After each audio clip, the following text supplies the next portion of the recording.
What is up, UCF fans? You are listening to the debut episode of the Nightcast, the show curated by a fan for the fans. On this show, we will talk anything and everything UCF athletics. I am your host, football season ticket holder Phil Nunziata. Today, we will be talking about the upcoming 2017 football season, as well as a departure from that roster that happened earlier in the week. We will also discuss how some of our former Knights are doing in the NFL. All this and more on the debut episode of the UCF Nightcast, which starts right now. What is up, Knight Nation? Thank you for tuning in to the premiere episode of my new project, the UCF Nightcast, the show produced by a fan for the fans. This is something I've wanted to give a try to for a good while now, and I figured with football season coming up in just a little over a week, what better chance than the present. My goal for the show is to get as many different fans involved as possible, give their opinions, questions, comments, concerns. I know there's some other UCF podcasts out there. I want this one to be a little more laid back, where everybody can get involved and just make it something that people go to share their opinions before games, after games, when headlines hit, and things like that. Few quick things about myself, just so you know who you're listening to. As I said in the intro, my name is Phil Nunziata. I'm a football season ticket holder. This will be my 6th year with football season tickets.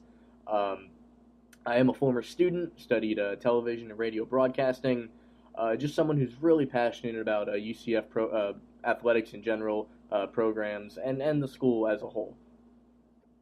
So this show is mainly going to live on Spreaker.com. That's where I record everything, and I will post it there. I will also post it on YouTube and SoundCloud. Sometimes that's easier for people to listen to. But in general, if any of those outlets, if you happen to tune in, thank you for listening, and thank you for making this part of your day.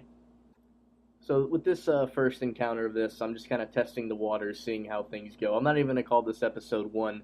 This is going to be a Nightcast episode 0, just because I want to, test some things out. I'm still working with equipment and things of that nature. But I do have a few topics to discuss here, but this one will be a fairly shorter episode in comparison to some of the other ones that I hope to do. So the first topic I want to get into here is the departure of a player from our team. Backup quarterback Pete DeNovo has left the team. I believe it was late last week. He is no longer part of the roster. Pete DeNovo, of course, mostly known for his infamous performance in the Dublin, Ireland game against Penn State in 2014. He was pulled right at halftime, replaced with Justin Holman, who, of course, went on to lead the Knights to a share of the American Conference Championship that year in 2014. Pete's tenure at UCF has been rocky, to say the least. There was even a point where he switched to wide receiver during the 2015 season, where, of course, our Knights went 0-12, a year we don't really like to talk about. I actually have met Pete once at FanFest last year, and, he seemed like a really nice guy, but I think you could just tell, even just with his body language, he wasn't someone who's very confident in his ability anymore. So I think he had a very rocky stay at UCF. Hopefully he does catch on somewhere else. He does have a year of eligibility left and at least get some playing time somewhere. Similarly enough, early in fall camp, we had a similar story happen with another backup quarterback, Tyler Harris, who has since gone on to commit to Rhode Island University. So we wish both of these guys the best of luck, because once a Knight, always a Knight. So good luck, guys, in your future. So what does this mean for the team as a whole? The biggest thing I feel that it brings is that the only quarterback on our roster with any real game time experience now at the collegiate level is Mackenzie Milton, the starter from last year, now a sophomore. I think we all hope that based on, the issues from last year, he's able to work towards. I've heard he's had a good camp, but he is the only one. We do have a redshirt junior in Sean Pratt, who's been around for a while, who I believe was a walk-on.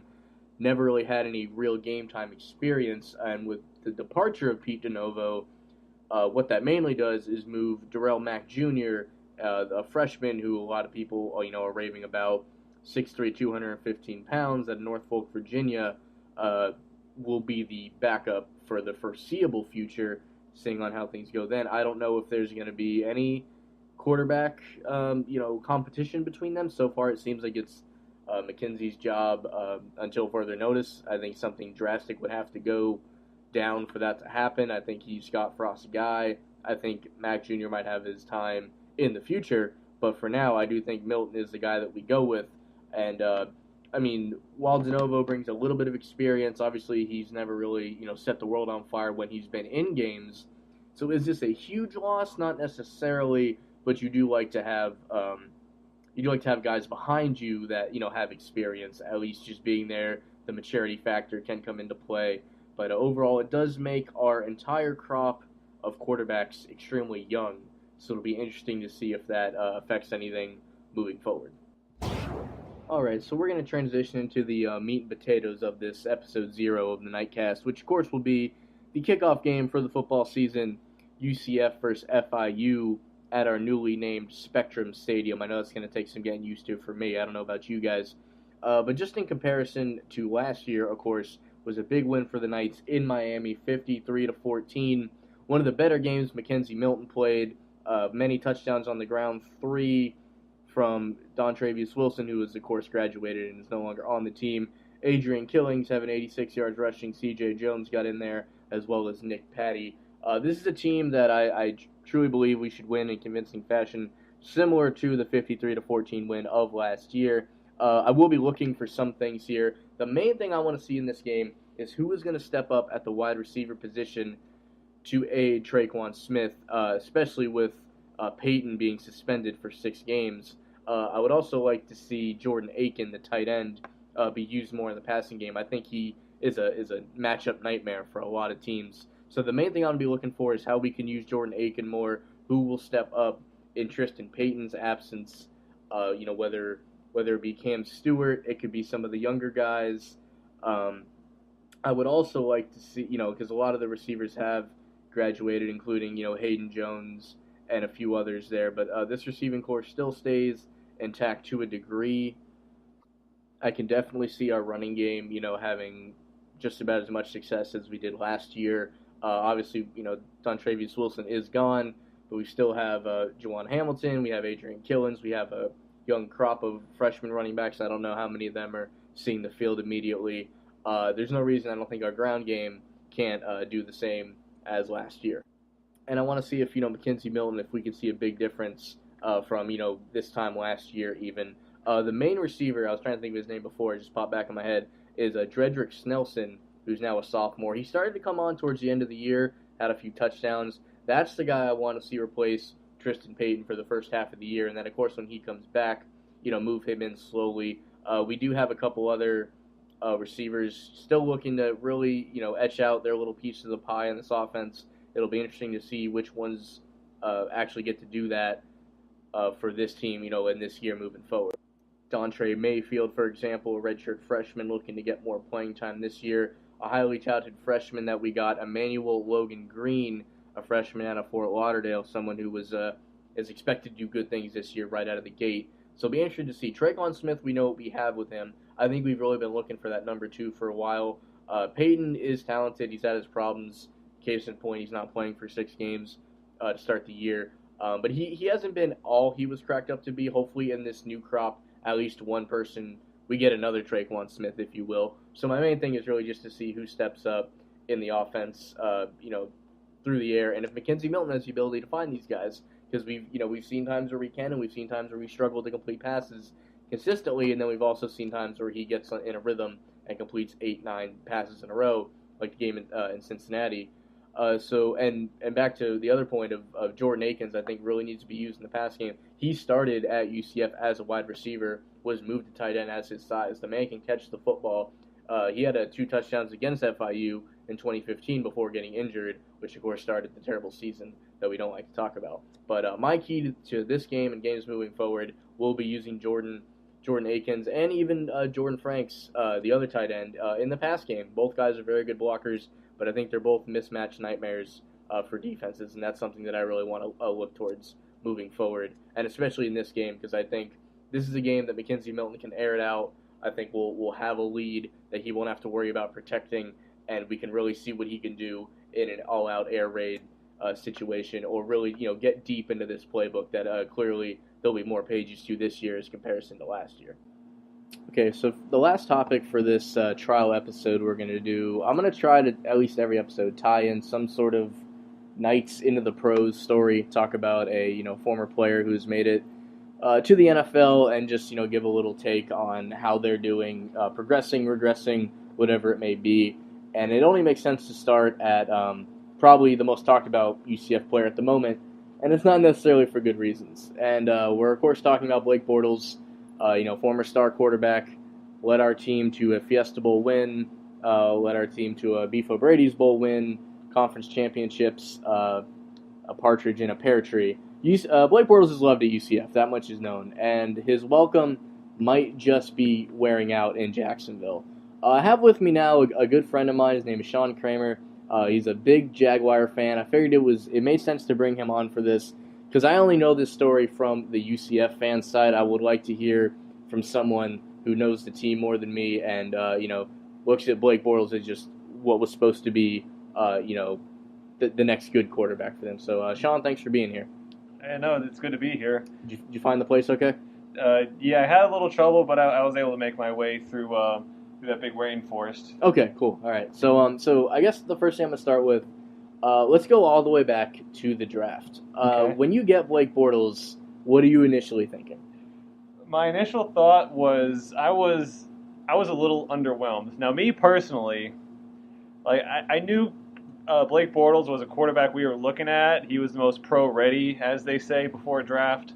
And honestly, this was the same draft that Johnny Manziel came out of, Johnny Right. Football, Mm-hmm. and I was kind of hoping we would have taken him. In retrospect, we made the right decision. So things could be worse right now. They could if be they would have worse. listened to you. Yeah. I mean, there's a reason why I'm not the GM and someone else is. Right, yeah. Okay, so my thing initially, I was ecstatic because he went top 3, and that was cool, of course. But going into it, I thought Blake is the guy. When his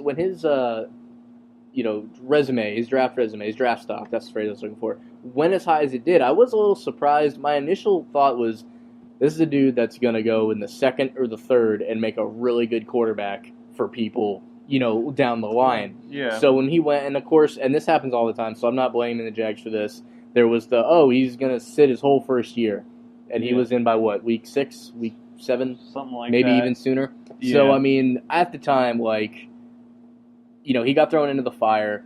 And basically, we've seen 2 Blake Bortles. We've seen 2 different kinds of them.